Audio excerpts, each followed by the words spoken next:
Buckingham Palace or Prince William set a trap for Prince Harry and Meghan Markle, and were they gullible enough to fall into? The walls inside Buckingham Palace are reportedly shaking again, and Meghan Markle is not smiling for Instagram this time.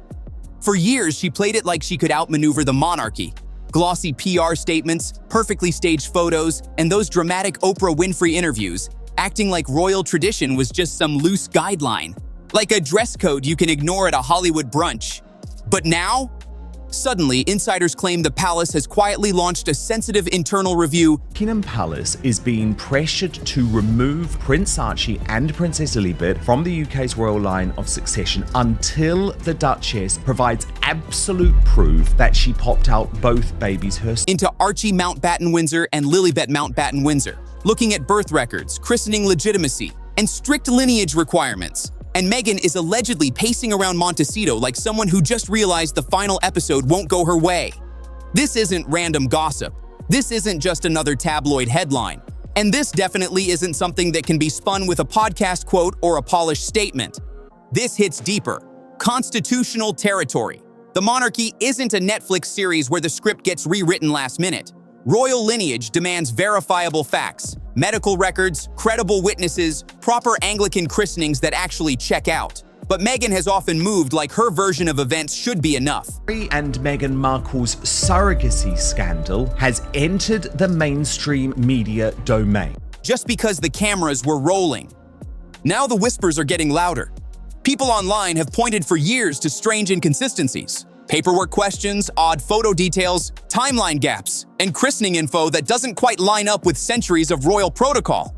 And if this review turns serious, that carefully crafted fairy tale could start cracking fast. I do believe because there are no delivery certificates, and I heard stories early on around the time Archie was allegedly in utero and being born. I heard stories that royal staffers were not allowed to see or touch her abdomen. Because this time, it's not about image or branding deals. It's about royal legitimacy. And no amount of perfect lighting or curated storytelling can rewrite official records. Something inside the palace has clearly shifted, and it's not about speeches, podcasts, or polished family photos anymore. Even a recent happy family post from Meghan with Archie outside their Montecito home didn't calm things down. It did the opposite. It brought all the questions right back into the spotlight, louder than ever. She's tried to keep this quiet for years, but every time Meghan Markle shares child-focused photos, it backfires hard. Thousands of royal watchers instantly start digging again, asking the same uncomfortable question. Why doesn't the basic royal paperwork fully match long-standing protocol? Then they put out pictures of Lilibet, but it doesn't. You see her half covered. Right. But what you always see is Meghan. So it's all about Meghan again. That renewed attention allegedly pushed palace staff to quietly recheck everything. Internal files, press releases, medical confirmations, even baptism records. Not for drama, but because royal lineage isn't based on vibes or social media energy, it demands solid, undeniable proof. One advisor reportedly flagged something odd. Certain records looked incomplete, missing traditional signatures, lacking the usual structure, or just not following the historic royal format at all. That alone sparked a serious internal debate about whether births registered outside the UK, without official royal medical oversight, actually meet the constitutional standard for titles and inheritance. And here's where it gets messy. Didn't like the surname Mountbatten-Windsor. If you remember, in her first lifestyle series with Meghan with Them Forever, she says to Carling that her surname isn't Markle but Sussex. And she was desperate to get it. She said we never had a proper surname, and of course they did. Meghan's strong push for privacy may have flipped on her.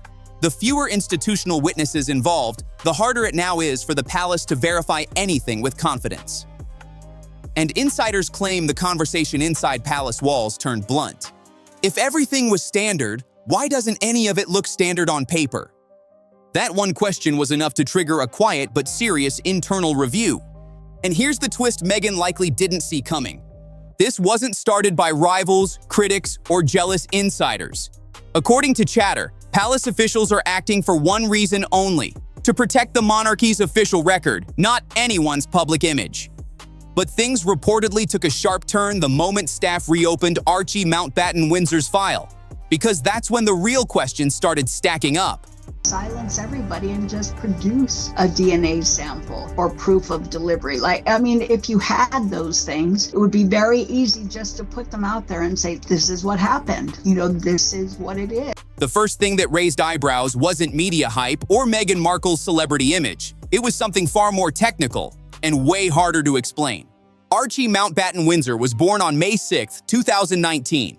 His original birth certificate listed his mother under her legal name, Rachel Meghan Markle, which is completely normal and expected. But then, out of nowhere, on June 5th, the record was reportedly changed. Her name was replaced with a formal royal styling, Her Royal Highness the Duchess of Sussex. No clear explanation, no detailed reasoning, just a sudden edit that doesn't fit the usual pattern.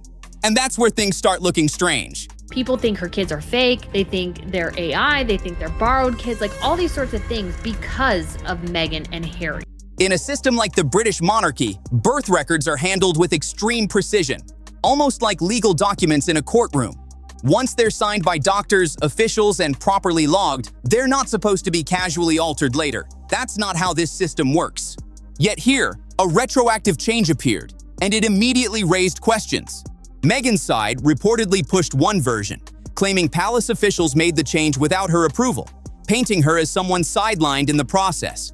Meanwhile, palace insiders suggested the opposite, that the revision came from her side tied to image and presentation. All of the pictures, my point is, out there were inconsistent with the idea of a real pregnancy. And I thought, is she not contextually aware? She's trying to hide something. This is really sloppy pool. Two completely different stories.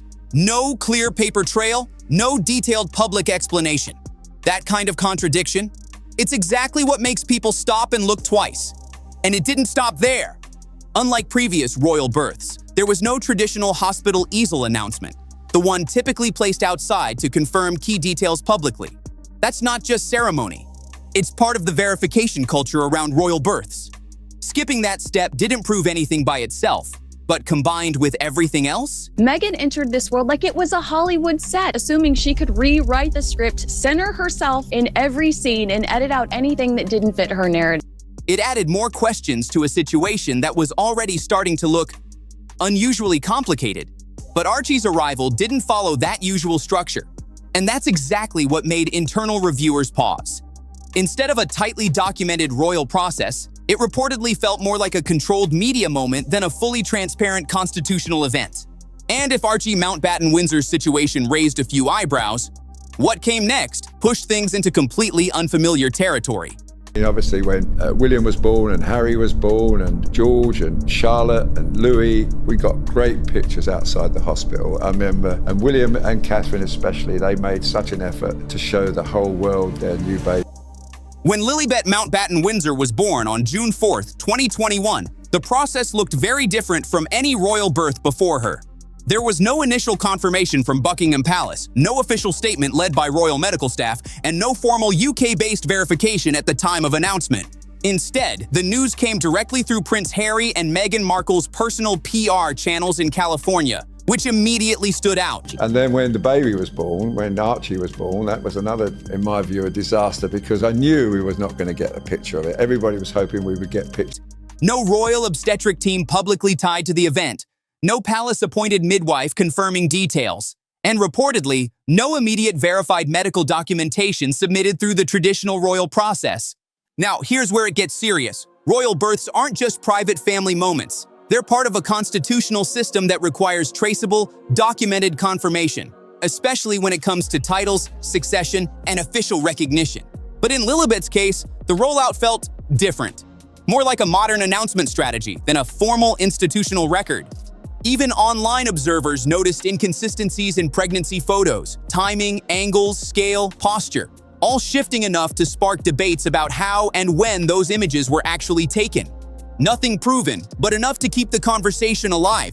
And then things got even more unclear. The doctor reportedly connected to the birth stepped back from public attention as speculation grew, leaving no clear, widely confirmed chain of medical verification tied to the event. This case about whether you think the birth was real, whether you think there was a surrogate, whether you think Meghan was wearing a moon bump. The fact is, Harry and Meghan lied. Buckingham Palace lied on their behalf. There was a complete cover-up over the birth of Prince Archie. For a monarchy built on precise documentation and structured procedure, that kind of gap doesn't get ignored. It doesn't automatically prove anything, but it does explain why palace staff would start asking tougher questions behind closed doors. The lack of traditional confirmation didn't just look like privacy. To insiders, it started to feel like key safeguards were being skipped. And that's where the concern really comes in. This was never about questioning motherhood. It was about missing institutional oversight, the kind the crown legally depends on to keep everything clear, documented, and beyond dispute. And if internal reviewers had concerns around the birth, things escalated even more when they looked into the christening of Lilibet Mountbatten-Windsor. That's when the tone reportedly shifted. Fast. Royal christenings aren't casual family events with curated guest lists and soft lighting. They're formal Anglican sacraments carried out under strict rules, witnessed by approved clergy and recorded in official Church of England archives. Those records aren't just tradition. They protect lineage, ensuring every royal child is properly documented for succession and titles. But in this case, Prince Harry and Meghan Markle held a private ceremony in Montecito, officiated by John Taylor from the Episcopal Church, completely outside the usual Anglican framework. It is uncomfortable, but I don't think, because she's done this before for photos, I don't think that is a real baby bump. I think way too big. It's way too big. And sort of too low as well. Yeah, it's like a metre out there. I mean, It looks the wrong shape. Where's she going to give birth there? Through her knees or something? I mean, that is too low. Now, the ceremony itself may have been meaningful and sincere, but from an institutional standpoint, it didn't automatically meet the formal requirements tied to royal records. No Anglican registrar involved, no official baptism entry in Church of England archives, no standardized documentation that palace archivists could immediately verify. And that's what made advisors uneasy. The issue wasn't about faith or belief. It was legal structure. A private ceremony in the US doesn't automatically replace the constitutional expectation of an Anglican christening when it comes to royal documentation. That's the gap. What may have been intended as a personal milestone ended up clashing with a system that relies on traceable, recorded, and historically consistent procedures, not just photos, announcements, or carefully presented moments. And when those systems don't line up, that's when quiet questions inside the palace start getting a lot louder. And if the christening already raised questions, the photos that followed took things to a whole different level, one the palace reportedly didn't expect at all. When internal reviewers revisited Sussex holiday cards and public portraits, something stood out immediately. Not drama, but inconsistency. The kind that online observers had been quietly pointing out for years. Images of Archie Mountbatten-Windsor and Lilibet Mountbatten-Windsor didn't always show the natural progression you'd expect from children photographed over time. In one card, Archie appeared noticeably older than his stated age, with facial proportions that didn't fully match earlier images.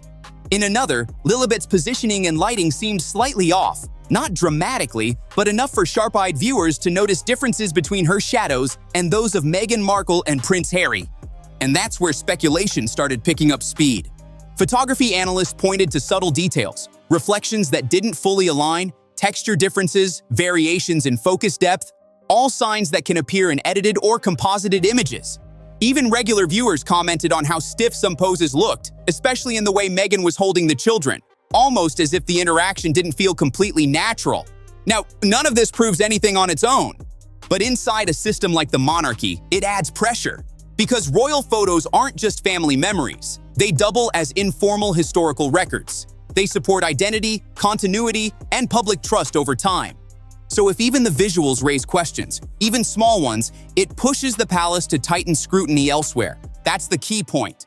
This isn't about personality, parenting, or media strategy. The concern is institutional. The monarchy operates on verified structure, not assumptions.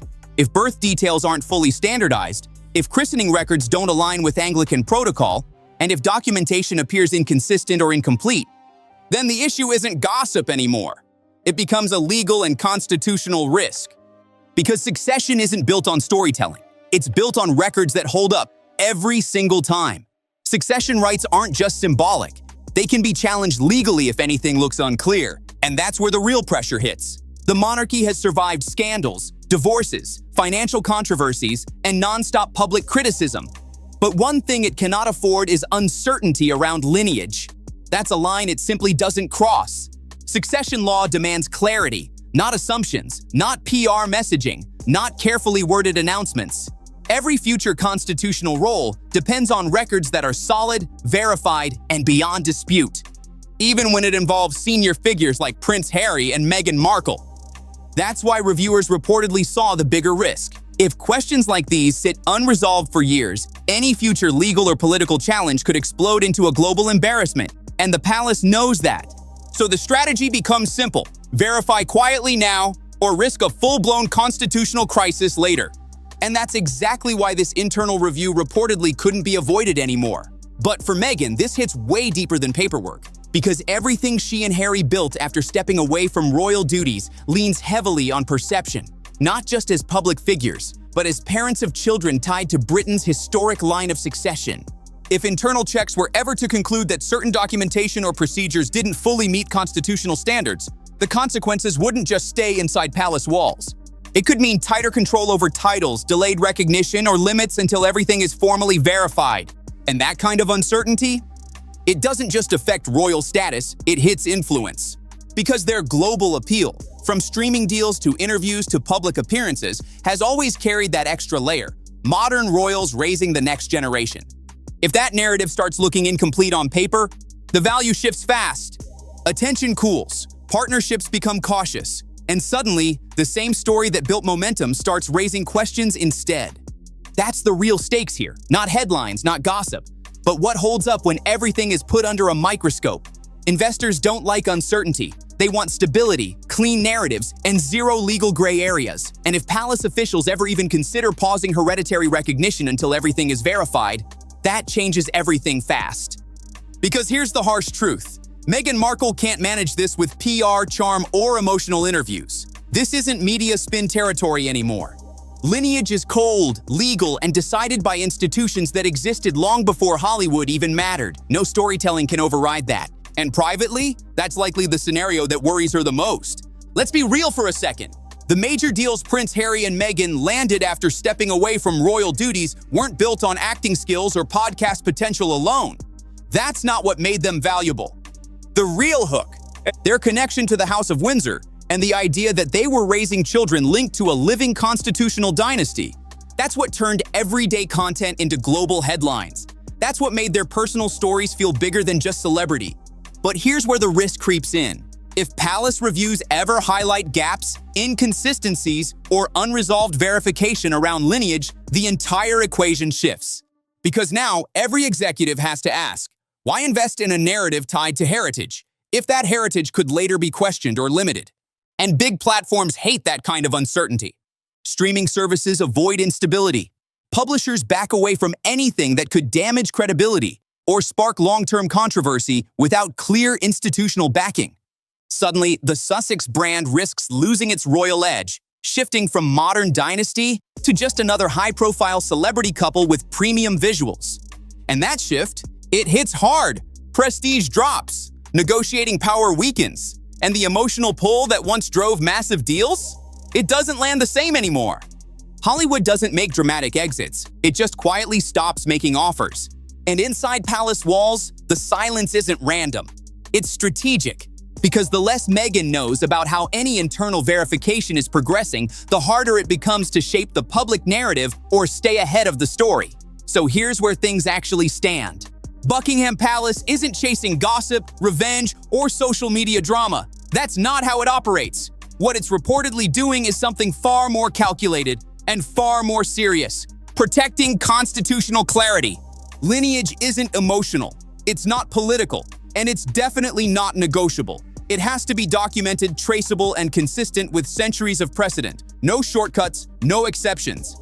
Even if that process becomes uncomfortable for Prince Harry and Meghan Markle. Because here's the reality: Meghan can influence headlines, shape interviews, and control how stories look on screen. But she can't rewrite lineage law with branding or carefully crafted messaging. And once a palace-level review begins, control starts slipping fast. Institutions like the monarchy don't rush and they don't react emotionally, but they also don't ignore gaps or unanswered questions. If something needs verifying, it gets verified, quietly, thoroughly, and without outside noise. And whatever this process leads to, whether it stays behind closed doors or turns into a public clarification, the impact goes way beyond headlines. We're talking titles, heritage, long-term recognition, and even future opportunities tied to royal identity. Because all of that rests on documentation that existed long before Netflix deals, Instagram posts, or media strategy ever came into play. And that's the part that changes everything. Because no matter how strong the public narrative is, constitutional legitimacy is the one story that can't be produced, edited, or controlled. If you want to go even deeper into this situation, check out the previous breakdown featuring Tom Bauer, where new claims sparked serious reactions. Subscribe if you want more breakdowns like this, because this story isn't slowing down anytime soon.